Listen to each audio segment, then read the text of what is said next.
It's official. You're listening to the I'm Wired to Inspire podcast, creatively engineered by me, your host, your girl, robinicolek, the inspiration specialist.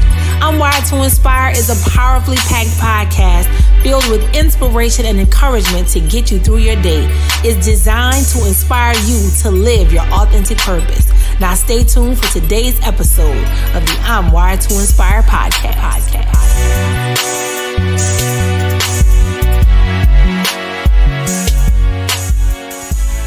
Hey everyone, and thank you so much for joining me today on my podcast. I'm your host, your girl, robinicolek, the inspiration specialist, and I'm wired to inspire you to live your authentic purpose.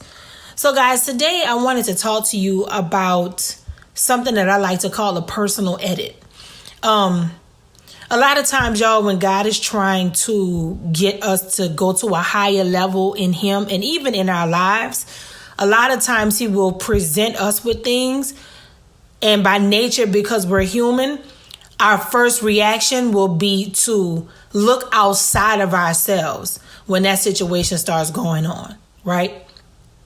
But what's happening right now is that a lot of people who are now having these interesting interactions with God and really trying to seek His face concerning some things, you know, some of you, and I'm saying this generalizing it, but I'm telling you personally because people have shared this with me as of late.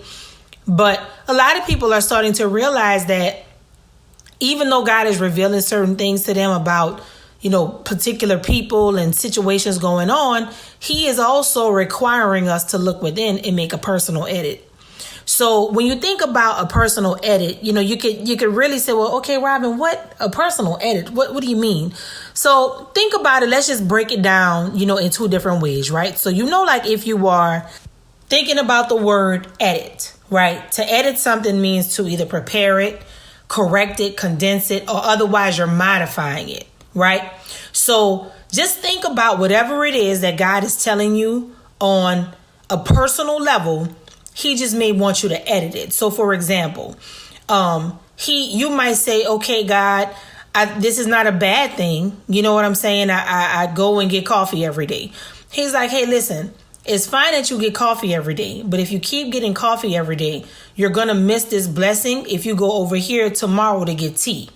So He's not telling you not to go get something to drink every day, but He's telling you to edit where you're going and what you're going to get. So for some of you, that is going to require you to ask God, like He's not going to, how can I say it? Like this. Many people listening, He's not going to ask you to do anything far-fetched. So I don't want you to get discouraged, and I don't want you to feel like, oh God, here we go again. It's another thing. Well, to be honest, y'all, that's how it is in life, man. I mean, that's life. Life goes like that. Like we will have to deal with things like that all the time. It's not just this one thing, but you can have more peace when you begin to change your perspective on it and look at it as a personal edit. Because here's the cool thing about a personal edit. It does not just help you. It also helps other people. Whoever God has connected to you in this season for whatever it is He has going on with you, it is connected to blessing them as well. So just think about it. Okay, personal things. What are some personal things right now with you that you think are fine? Like you might think your weight is fine. You might think your clothing is fine. You might think your job is fine. You might think all of these things are just fine. But is there anything you would like to modify?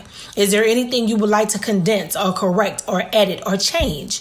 These things are great because similar things to that are things like checking or improving, revising, polishing up. I like that, polishing up. So y'all, a personal edit has more to do with you polishing up than it has to do with you being corrected. And that is why personal editing is dope, because it's not always hitting you below the belt. It's not always chin checking you. Oh, you did this wrong. You down bad. No, sometimes you just need to polish it up. Sometimes you need to revise it. You know, sometimes you need to improve it. Does not mean that you're doing anything wrong, but personal edits are simply just another way to say you're adding value. So for some of the things that God is going to be revealing to you right now in this time in your life, definitely be open. Because here's a very, very dope thing about personal editing. When you zero in on something that you know God has given you to do in your life, and he already told you, hey, listen, you're already great at that. I'm going to put you in the forefront, or I'm going to create an opportunity for you. He is already confirming that you have the juice and you have what it takes. But imagine if he gives you an opportunity that you are already equipped for. And then he says, hey, guess what? I'm going to give you an opportunity to polish it up. How about you are already number one? You are already at the top of your game, but I'm going to give you an opportunity to polish it even more. I'm going to give you an opportunity to do this thing in such a way it's going to blow your mind. So this, y'all, is such a good word for somebody today who really has been combing through the recesses of your heart, thinking about things in your life, and you genuinely have been trying to get on one accord with what God has for you. This is your word today. Don't be afraid to polish it up. Don't be afraid to do a personal edit. I'm wired to inspire. I hope you are too. Thanks for listening to the I'm Wired to Inspire podcast at I'mWiredToInspire.com. If you enjoyed the show, spread the word for your girl. Hit the 5-star rating on iTunes. For more information on this podcast and more of my inspirational products and services, log on to I'mWiredToInspire.com and remember to live your authentic purpose. Thank y'all so much, and I'll see you next time.